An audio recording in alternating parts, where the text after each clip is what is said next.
It is time for another build video. This time we are doing the Blade 2 Mac 10. This is an awesome piece.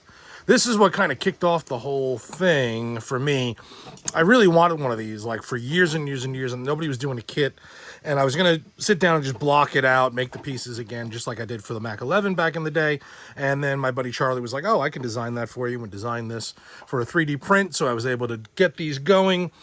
And that kicked off once we had a Mac 10, blocked out. So why not do all the other Mac 10? So that became the Snake Plissken, the Moonraker, and then branched on from those. So this is the Blade 2 Mac 10. All sorts of weird dressing.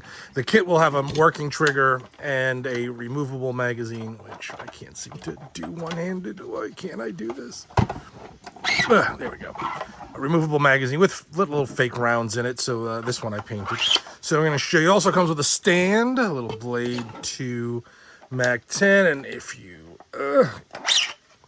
take out the mag, you can sit it here on the stand and it looks cool. It's up here. All right, so let's take a look at what comes in the kit. Putting this in backwards. There we go. And see how this is.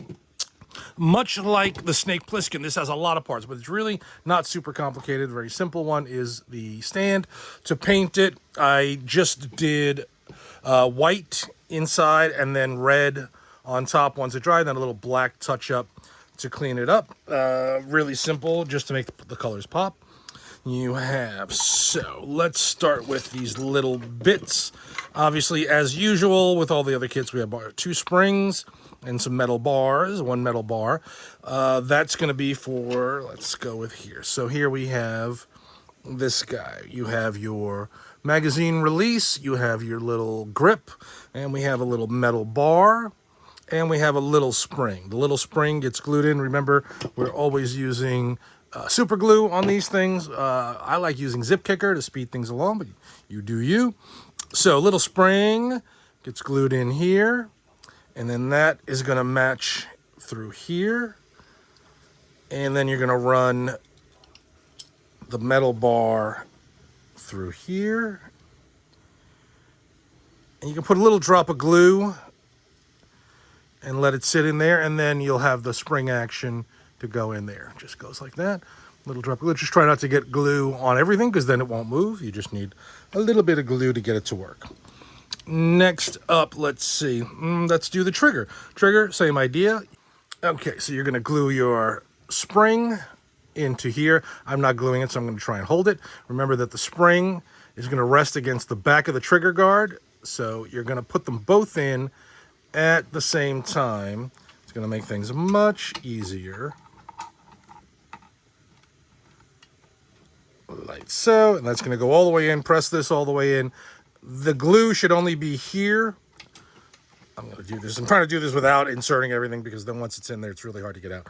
Glue only here and on the back of the trigger guard clip here.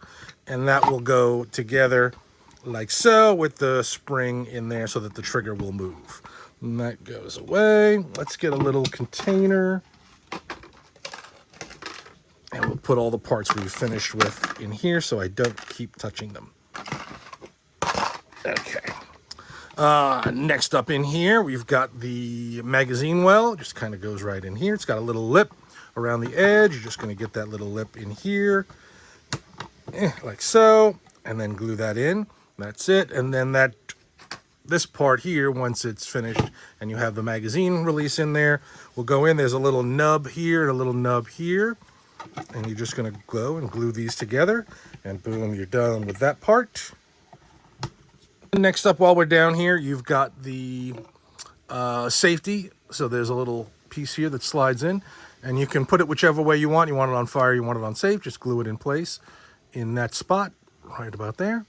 That's it. I'm assuming most people are going to have it on fire because people are dangerous. You've got, and once the trigger is in place, I did forget that part, you're going to insert this bar. It goes all the way through. All right, this will hold the trigger in place. I forgot that part. All right, up here on top, you've got your sight. Front sight goes right in there. There's 2 little things that press into that, glue that in place. You have your bolt. It's got a little notch here for it.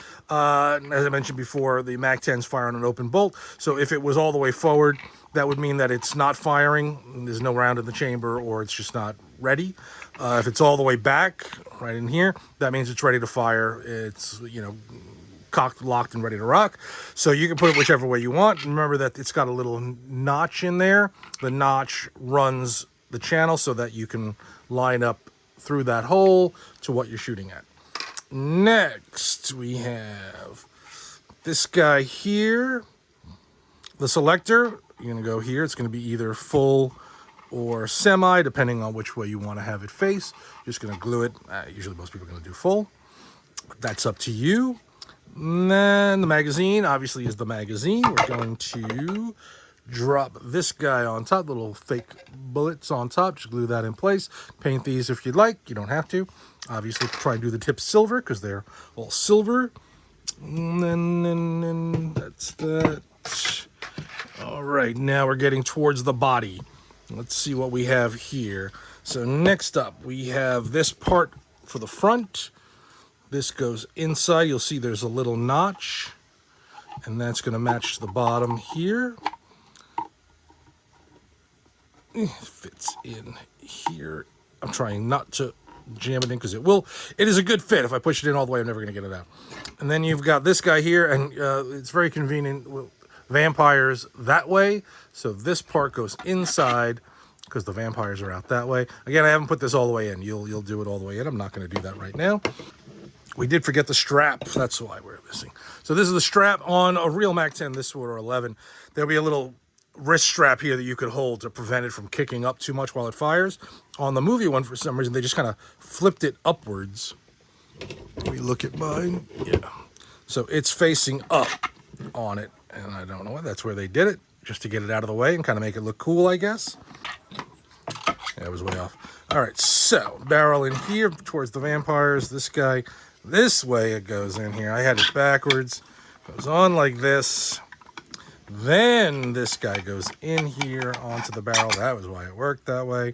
Then you have the front tip here, which goes over and gets pressed in, and that little barrel should stick through just a little bit. Again, I'm not pressing it all the way together because I don't want to have a nightmare time getting it all apart. But we're going to leave that like this. Over here, the front sight just gets glued into this little rail that's right here. Very simple. Then we have the rear. This part here just goes over the back like so. Just align it. It's just kind of pressure fit, just the way you want to do it. In some of the scenes, it definitely skewed because it came loose, but you don't want to.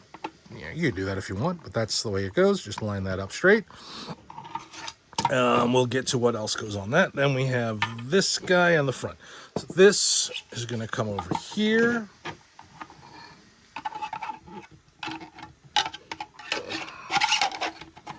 Probably do this one first, I would say. Let's get all this off. I'm going to say you probably do. No, you don't have to. I'm going to give it. I didn't really. It misses it completely. So this guy goes on here. It'll kind of block the trigger guard and then keeps you access to this. And then last one is this little straddle strap, which goes around these. And then we'll line up with this. It's weird. I mean, once you start gluing things in, you'll see what I'm talking about, how everything lines up. And then we have a whole bunch of these. That's that. You have a bunch of these little guys that you can insert. Now, some of them have holes all the way through, like here. There are holes for where it goes. They'll just sit in there and they look cool. For other parts, they don't. Like here, they're just kind of for show. So just clip off this part and then just glue the heads on there. And the same for these. You can put them in, but they're going to stick out. And there's nothing in here. Unless you want to start drilling holes, nothing in there. Just cut that part off. And there's a bunch of them. There should be extras just in case you need more. And lastly, this little guy goes in here. That would be on the real one. That would be the button that would release the stock to let it slide out. And that's the final piece. It's kind of rounded on the bottom, and that's how you know that that's the bottom. That's the part that you would be touching. And that is the Blade 2 Mac 10. Again, I painted this one. This is raw 3D print in matte black. You can leave it, you can paint it. I just did a flat black over this, and then a little silver dry brushing, and that's it. And I think it looks fantastic. But you can paint it however you want. And then I painted the barrel silver. And that was all I did. A little dry brushing, and that's it. That's your kit. That's the build. Hope you guys enjoy. Let me know if you have any questions.